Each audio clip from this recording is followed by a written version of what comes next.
Okay, good evening, everyone. Welcome to this meeting of the City of Bloomington Council.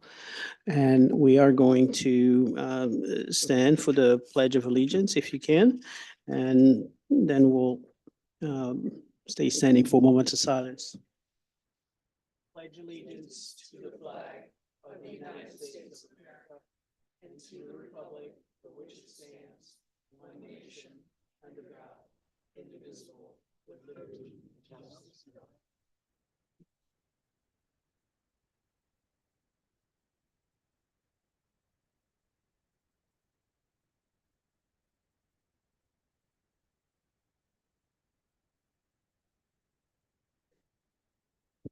Thank you.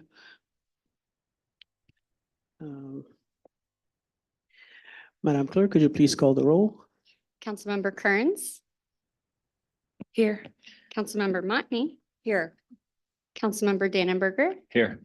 Councilmember Becker. Here. Councilmember Hendricks. Here. Councilmember Ward. Here. Councilmember Lee. Here. Councilmember Crumpler. Here. Mayor Millawamwe. Here.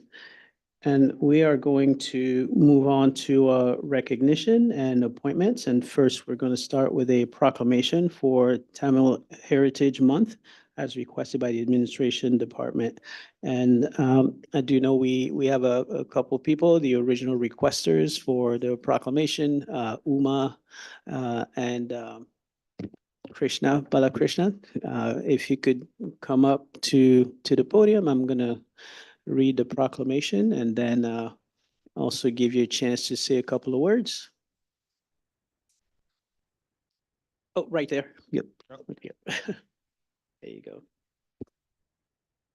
Okay, so this is a mayoral proclamation recognizing April 14th as the Tamil Day, January as the Tamil Heritage Month, and honoring the Tamil language and Tamil community members.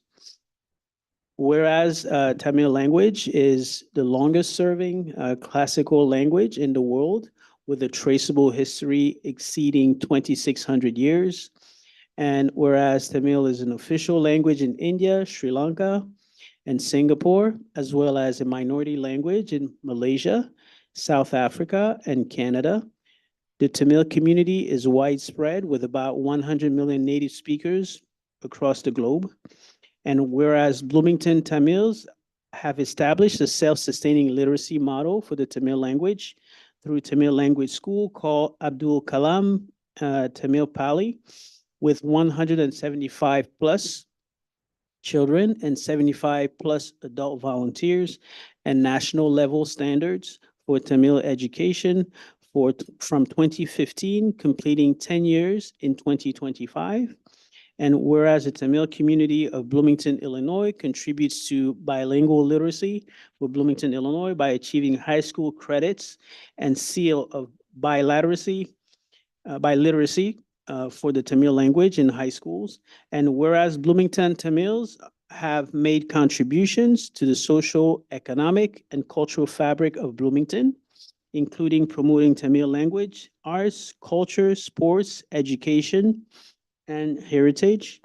And whereas the Tamil community across the globe every year celebrates a 4-day-long Pongal festival, starting on the first day of the Tamil calendar month, Thai, which is the January month in the English calendar. And whereas the Tamil community across the globe every year celebrates Tamil New Year on the first day of the traditional Tamil calendar,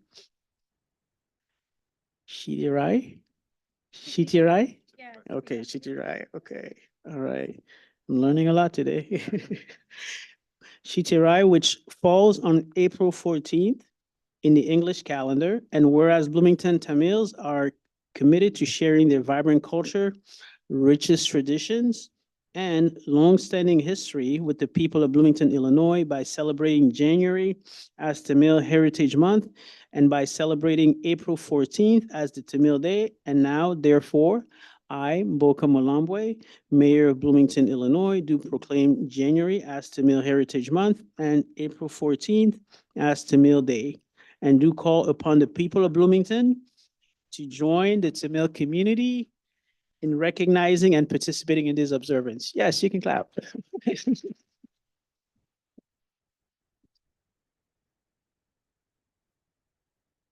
Awesome. Would you like to say a couple of words? Yeah, I'll go first. I'll keep it brief. Krishna Balakrishnan, thank you, Mayor. Thank you for the council staff, and thank you for the city staff for recognizing Tamil as one of the oldest language. We love America, but we're proud of our heritage as well. Thank you again for all the support you guys have been providing us. Thank you. I'm Uma Balakrishnan. So on behalf of the Tamil community in Bloomington and Normal, I want to say heartfelt thank you to Mayor Mabaka and the City of Bloomington staff for working with me the past few months in getting this proclamation done. And I want to thank you, Mayor, for embracing diversity in our community. I know you have put together a lot of events for recognizing different communities, getting them all together so that we all get to know each other, we embrace each other and appreciate each other's culture and make everybody welcome here in Bloomington Normal. So I know many of you here would have seen our mayor in Indian events, enjoying food, enjoying our culture and appreciating it. So I want to thank you, Mayor, council members, city staff, for giving us this great honor. So it is indeed a great privilege of getting it today. So Jan 13 is the start of Pongal, and January is our Tamil Heritage Month. So our Tamil community here, we do a lot of efforts in keeping our culture alive. And Tamil has also a chair in Harvard University to carry the language to the next generation. And we put a lot of effort by the school. And so I just wanted to say that this is our 10th year running the school in Bloomington Normal. So I want to say a big thank you to all my Tamil friends here.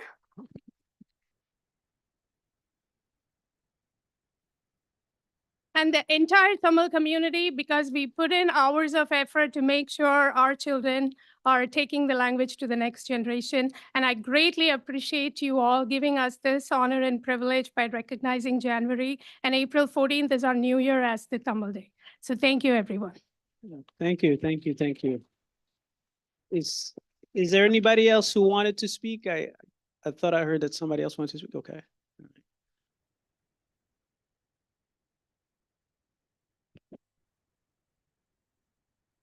Thank you, Mayor, for calling us. President, Tamil Association, McLean County Tamil Club. Hey, I am Raji Vijay, Can you guys- representing McLean County Tamil Sangam. I am a president for it. So, Nandri Marappadu Nandrendu, Nandralla Tandri Marappadu Nandru. This is the famous Tamil poet says about gratefulness. We as a Tamil community are so grateful to the mayor of Bloomington and the city council members for recognizing January month as the Tamil month and April 14th as Tamil Day. Thank you one and all, and thanks to everyone who worked in it. Thank you so much. Thank you. Thank you. Thank you, thank you. Fantastic. So we're gonna move to recognition of boards and commissions, appointments as requested by the administration department. So I'm gonna let you read off the folks. And I think actually that all three appointments are currently here tonight. So as we call your name, if you'd please stand to be recognized. Amber Collins with the Cultural Commission, Rachel Mosley with the Property Maintenance Review Board, and Brandon Wheeler with the Technology Commission. Thank you for your service. Yes. Thank you, thank you, thank you very much. Serving on one of those boards is a labor of love, so we thank you very much. And now we're gonna move on to a public comment. And do we have any public comment, Madam Clerk? We do. We have, let's see, 4 people registered to speak. We'll start with Kathleen Hayes after you read your statement. Okay. And then also just for the record, we did receive an email from Dan Keefe. It was provided to City Council ahead of the meeting. Thanks. Okay. Public comment is an opportunity for speakers to provide their views and feedback to the City Council. It is also an opportunity for the City Council to listen and hear diverse points of view. To maximize the impact of public comment and show respect for the expression of all views, speakers should maintain civility and focus on city issues. Speakers must identify themselves for the record, but are not required to give their address. Each speaker is given the floor for 3 minutes, and the council does not respond or engage in debate. Any speaker that engages in threatening or disorderly behavior will be deemed out of order and their time ceased. All right, so if Kathleen Hayes could come forward, please.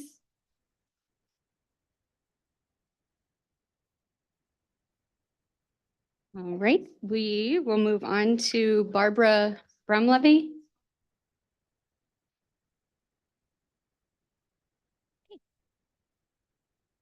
All right, John Johnston.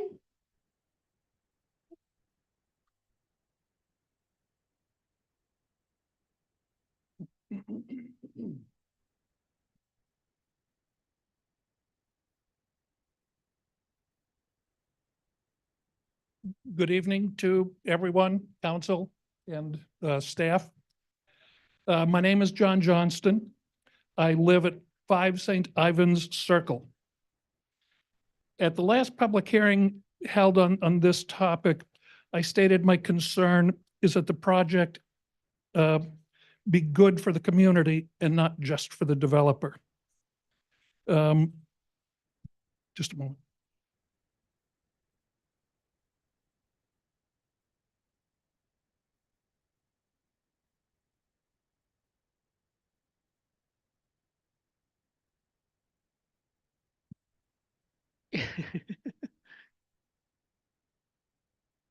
All right, Okay. is Jill Whitaker. Yeah. All That was right. one of the shortest public comments ever. I know, as he started, I was like, I think I've got him in 2 spots, so. Let's Hello. see. My name is Jill Whitaker. My husband Patrick and I own Shake It Up Cocktail Lounge and Eatery in downtown Bloomington. I am here to discuss video gaming and the moratorium as it applies to us, as it applies to the downtown, as it applies to the city as a whole. We are not trying to get rich off of gambling machines. We are not trying to make Shake It Up a gaming parlor. We simply want to operate our business on the same level playing field as our peers in this industry. 60 establishments, and only 60 establishments because of the city's moratorium, are allowed to make an exorbitant amount of money in extra revenue every month off of their gambling machines. So we are over on a waiting list over here, waiting for our machines to happen. And they are over here in a free market economy, as we all should be, operating the way they can and make their revenue. Is it fair? It is absolutely unfair.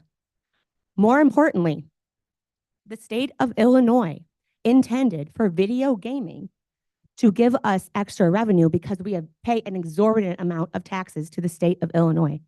They're not going to let up on our taxes. They're not going to make it easy for us. What they are going to do is offer us the tool of video gaming to help us offset our taxes. It's actually written in their legislation.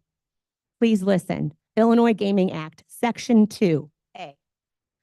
This act is intended to benefit the people of the state of Illinois by assisting economic development, promoting Illinois tourism, and increasing the amount of revenue available to the state to assist and support education, and to defray from state taxes and state expenses, most importantly.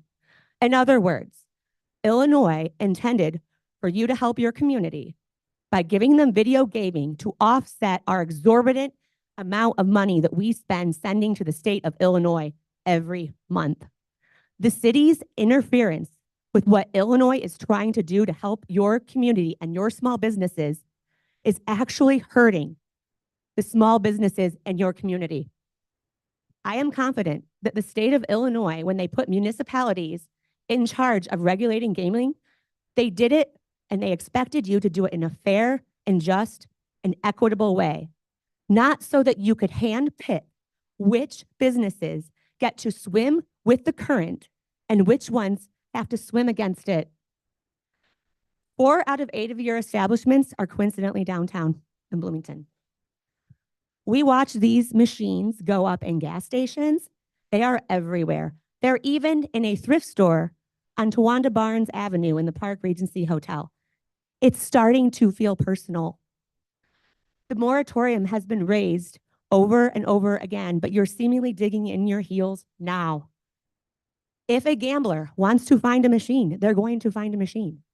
They are everywhere. I know I'm going over time, but this is important. Thank you. I have here letters from your constituents. Thank you, thank you. You can leave those with the clerk. I'd be happy to take them. Also, Mayor, can I grab the proclamation from you? Oh, sure.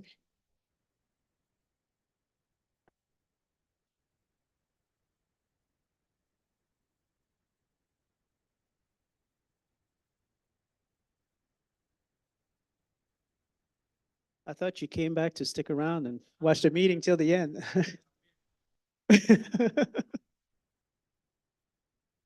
And there's no further public comment. Okay, thank you. Let's see. Okay, so now we're gonna move on to the public hearing, and the public hearing is on an annexation agreement with Aruthra. Is that how it says? Okay. LLC for property generally located north of the intersection of Fox Creek Road and St. Ivan's Circle, as requested by the Development Services Department. And I'm going to go ahead and call to order this hearing, and the time is 6:16. And I'm going to turn it over to City Manager Jurgens for initial introductions. Thank you, Mayor and Council.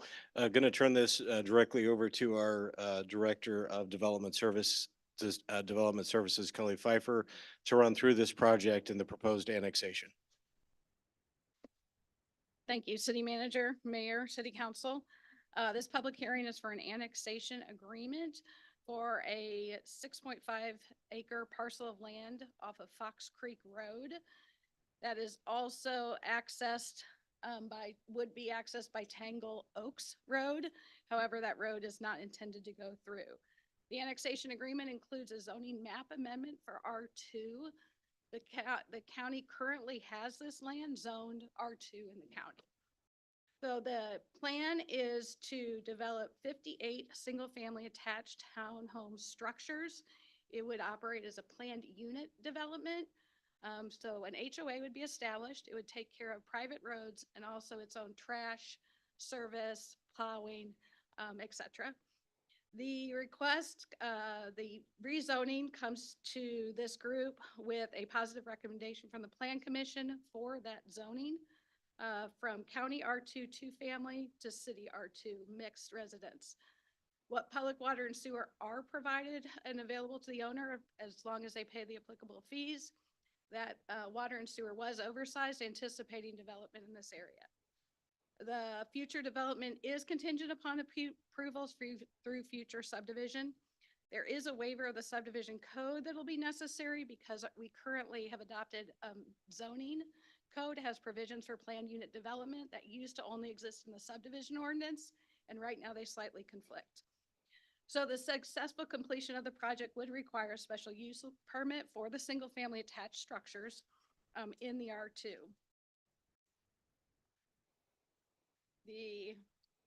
On October 2nd, the Plan Commission held that public hearing and forwarded you a recommendation for approval of the annexation agreement and the zoning map amendment. On October 16th, the Zoning Board of Appeals also held a public hearing.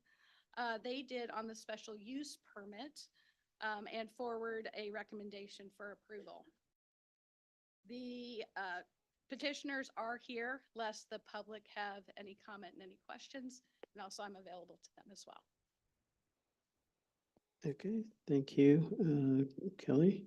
And at this time, we will ask anyone from the public that wants to testify to come forward. Individuals will be allowed to speak only once, and we ask that you keep your remarks reasonably short so that we can get through everyone that desires to speak. Probably not as short as Mr. Johnson earlier.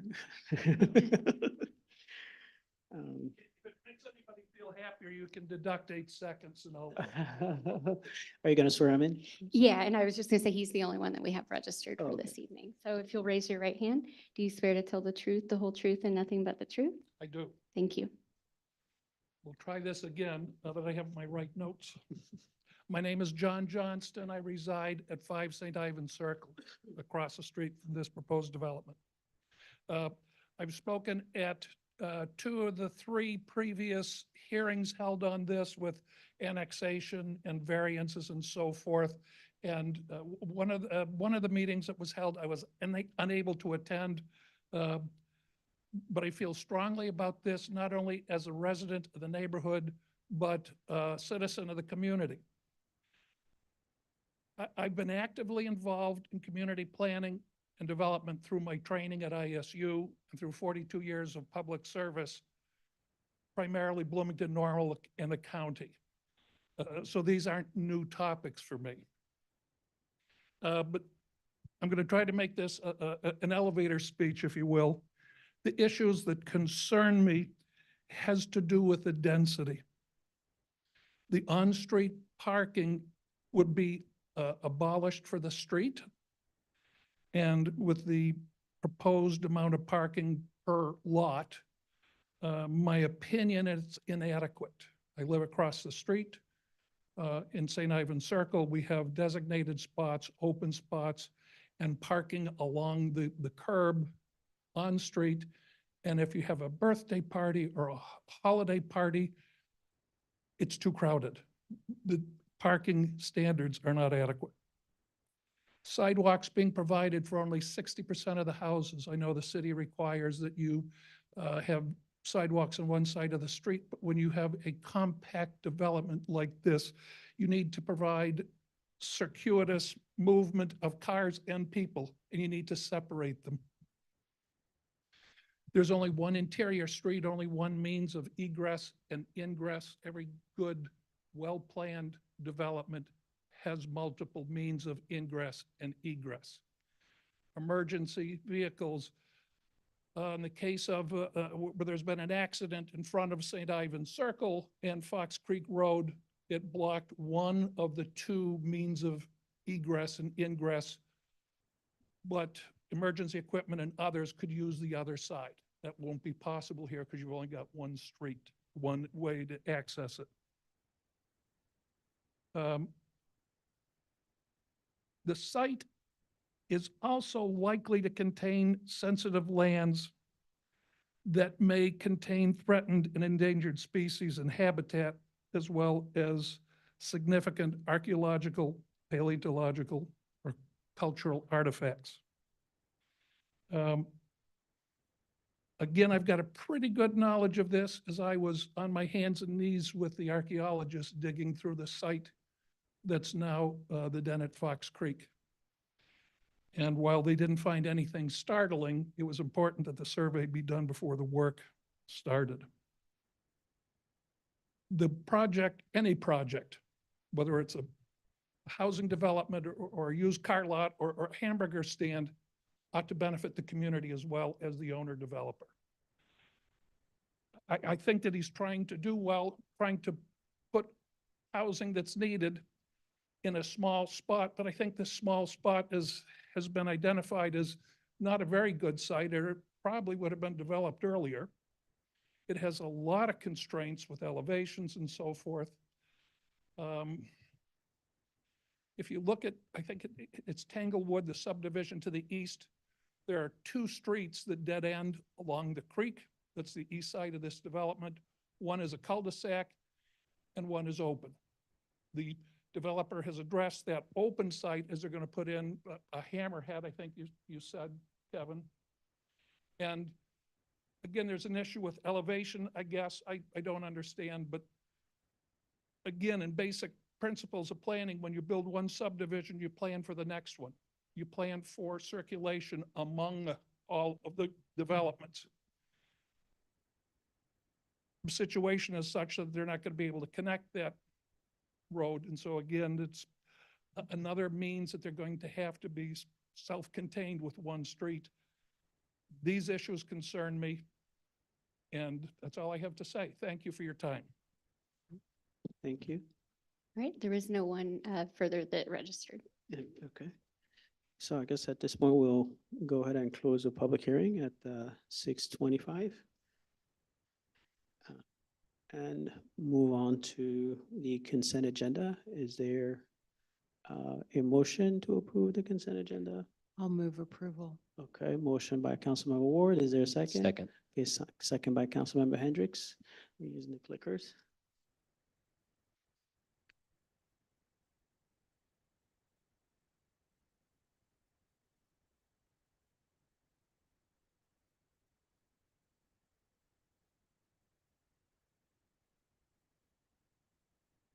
Councilmember Dannenberger, how do you vote?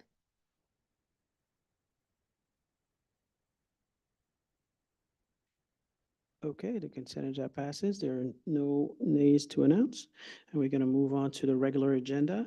And we're starting with item 9A, consideration and action on a resolution recognizing the contributions of Dr. Charles Morris to the Bloomington Normal community with the honorary designation of the 1600 block of Illinois Street as Dr. Charles Morris Street as requested by the Department of Operations and Engineering Services and the Administration Department. And I know we do have the Morris family here, and I don't know if, David, you want to move forward to the podium? Mom as well, okay? All right, awesome.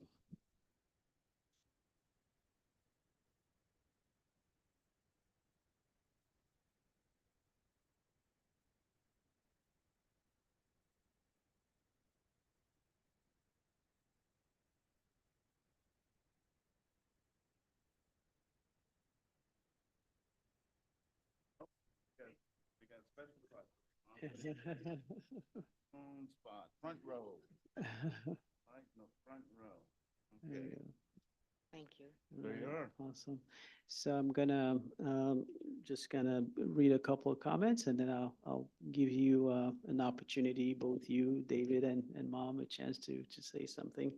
So tonight I'd like us to honor the remarkable legacy of Dr. Charles Edward Morris Jr. by dedicating a block of Illinois Street in his name. Dr. Charles Morris, and along with his wife of 67 years, Dr. Jean Morris, were dedicated educators, community leaders, and advocates for African American history and education. He made profound contributions to Illinois State University, in the Bloomington Normal community, and countless individuals throughout his life, whether as an associate professor, vice chancellor, or mentor to generations of students and others in the community. Dr. Charles Morris exemplified leadership, faith, and philanthropy. His tireless work in advancing education, fostering diversity, and supporting student success leaves an indelible mark. The honorary Dr. Charles E. Morris Street was chosen for its location due to its dedicated service to the Boys and Girls Club, which will be rebuilt on Illinois Street in the near future. Therefore, I'd like to name this street in his honor as we celebrate his legacy of service, love for his family, and commitment to enriching the lives of others. And of course, Dr. Morris's family is here, Dr. Jean Morris and David, and I'd like to welcome them to make any remarks in his honor if they so choose. Thank you. We are deeply honored by this tribute to Charles. Of course, we think he's well deserved of that. And he was a great man. He's a great father. He's a great husband. He was a great person. And thank you for honoring him. And I know he's smiling wherever he is because of this. Thank you so much. Thank you. Thank you. You're very welcome. David, any?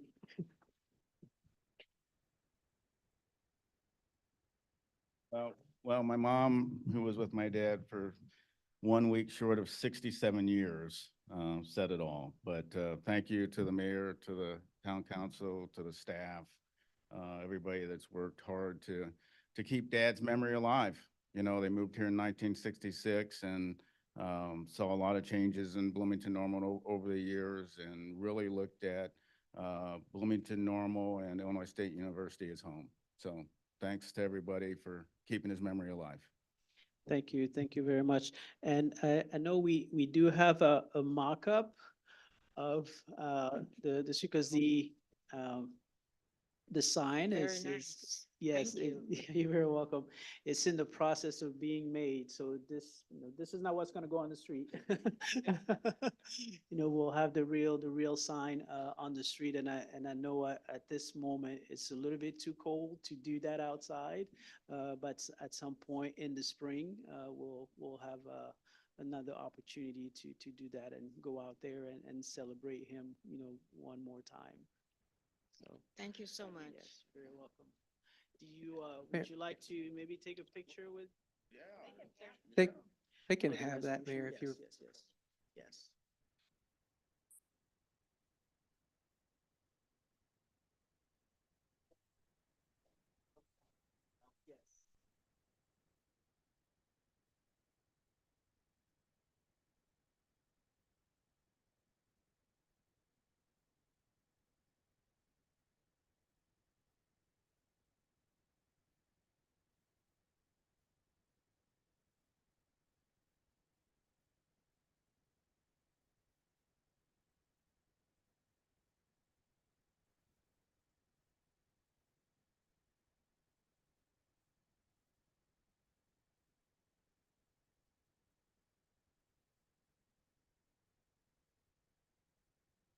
Mayor, if she can have it if she is interested in having.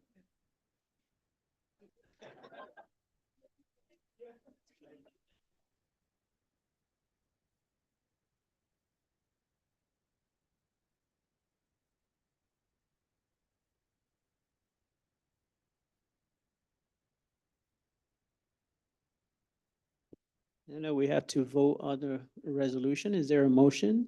Mayor, I'll move that we accept it with an amendment. Okay. It's actually Ward 7, not Ward 6. Oh, Just saying. okay. I want to okay. claim. All right. Oh. Yeah. So we're getting feisty on Monday.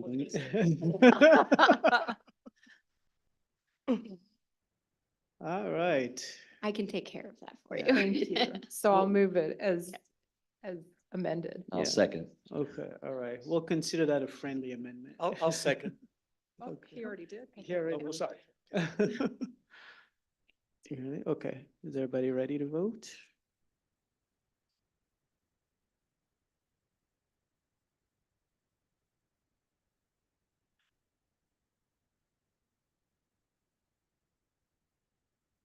Look at that, surprise, it passed. Okay, awesome. Now we're going to move on to item 9B, consideration and action on a resolution authorizing an annexation agreement with Arutha LLC for property generally located north of the intersection of Fox Creek Road and St. Ivan's Circle. And two, an ordinance annexing property generally located north of the intersection of Fox Creek and St. Ivan's Circle containing 6.5 acres, more or less, approving a zoning map amendment for said property to the R2 Mixed Residence District, approving a special use permit for single-family attached dwellings in the R2 Mixed Residence District, and approving a waiver of the subdivision code as requested by the Development Services Department. And I'm gonna turn it over to City Manager Jurgens and eventually All right. Kelly. Yes, thanks again, Mayor and Council. This is a project that city staff is excited for and supportive of. And I'm going to turn it back over to Kelly Pfeiffer to discuss again the details and answer any questions that the council may have. Sure. Thank you, City Manager Jurgens, Mayor and Council. So I already explained some of this project to you, but the action in front of you is about fourfold. So this is a group of actions, and that's why it's being presented to you as such. So it is an annexation agreement. The 6.5 acre parcel is actually immediately eligible for annexation. It is contiguous. So it would annex with your positive vote. The R2 was the requested and the recommended zoning designation. In R2 in the city, attached townhomes are a special use. So this also has gone through the special use process. The Board of Appeals forwards a positive recommendation for that special use that would allow the construction of townhomes. At the Board of Appeals, they also requested variances. Those variances would enable this development to plat as single-family lots. So it would be done under a PUD.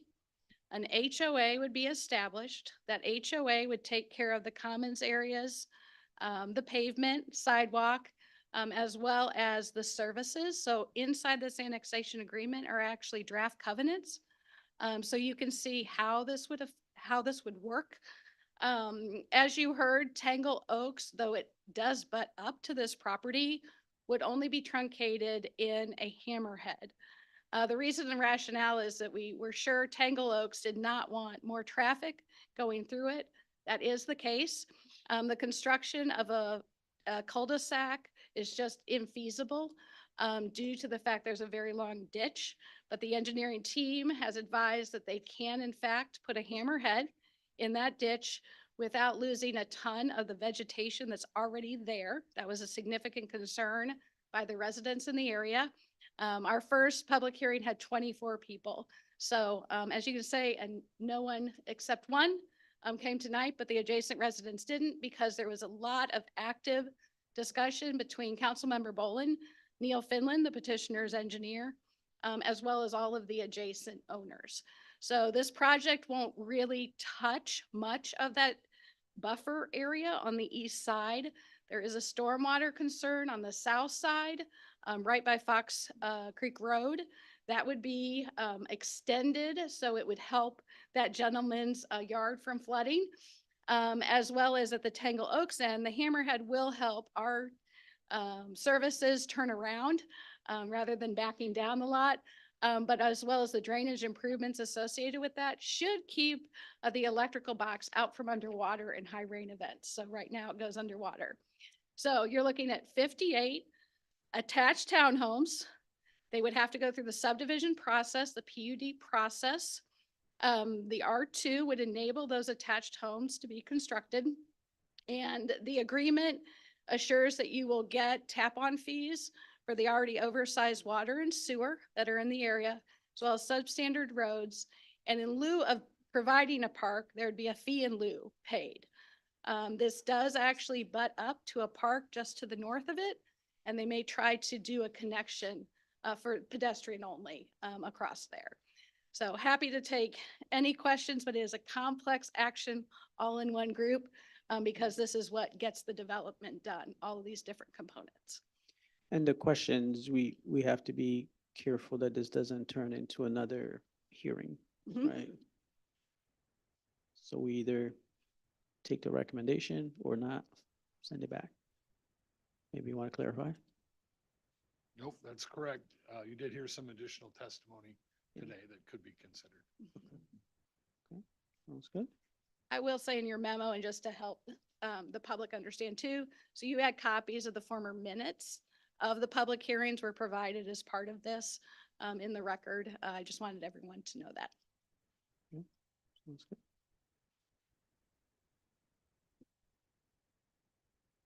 Questions, motion? Okay. Oh, okay. Do you have a motion? I'll move to accept this resolution. Okay, motion by Councilmember Crumpler. Is there a second? I'll second. Okay, Councilmember Ward. Ready?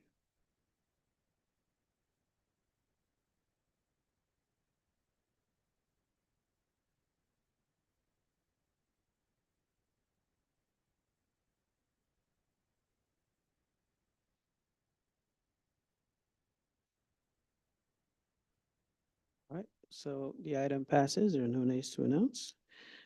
And now we're going to move on to city manager's discussion. Thank you again. If staff can pull up my report for tonight.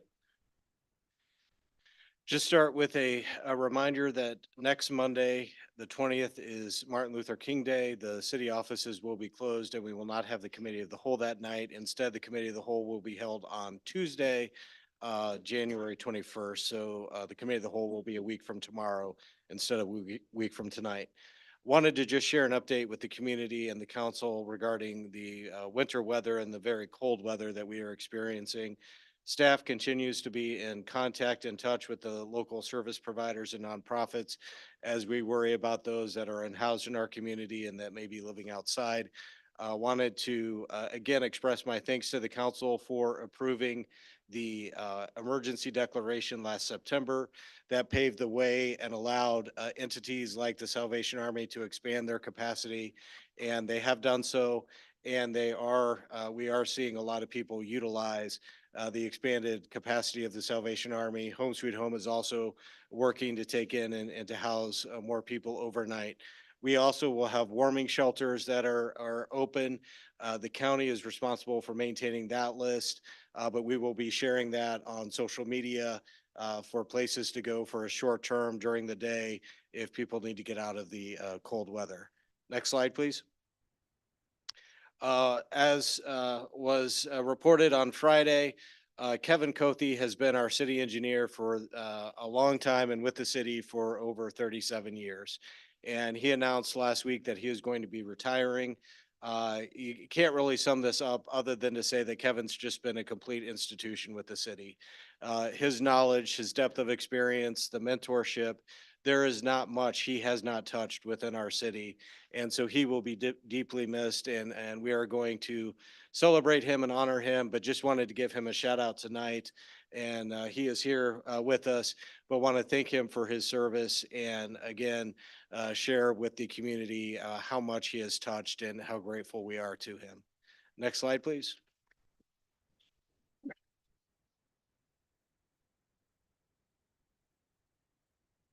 Something much less serious, but also exciting. So the Bloomington Bison have had now 4 straight weekend games where their attendance has exceeded 3,000. That's a very good goal for us to reach, and very excited about that. They are also leading the league in attendance growth by percentage.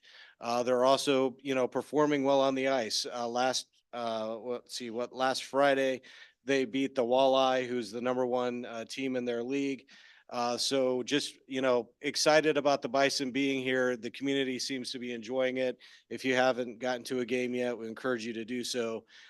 Really excited that they're getting some games over 3,000 in attendance.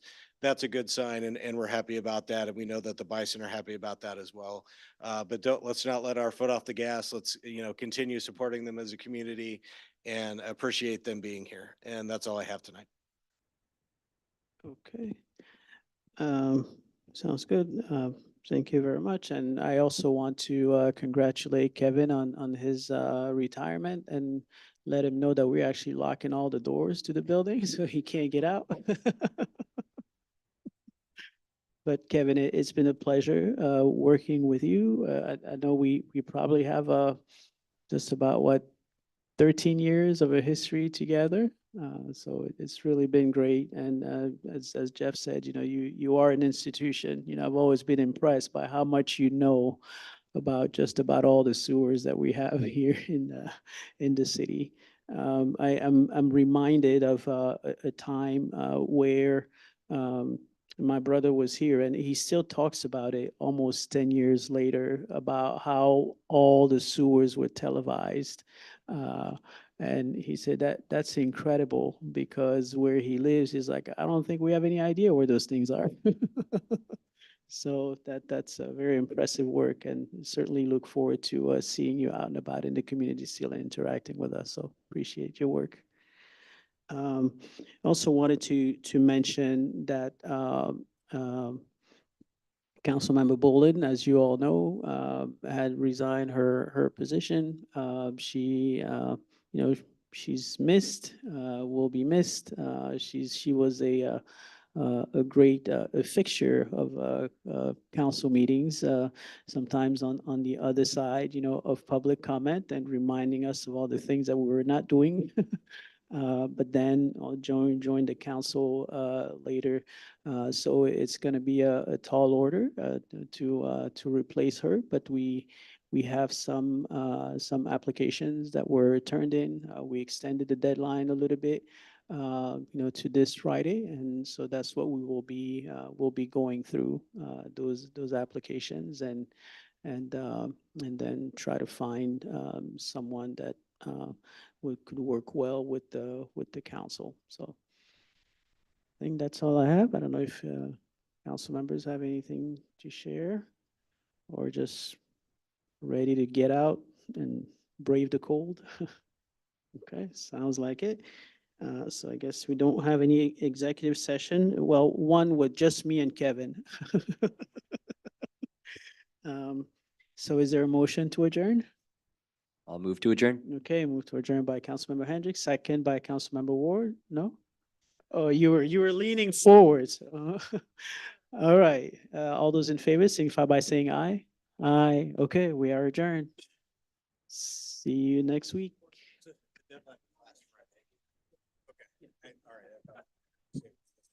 No, no, no. Yeah, yeah. I think we have.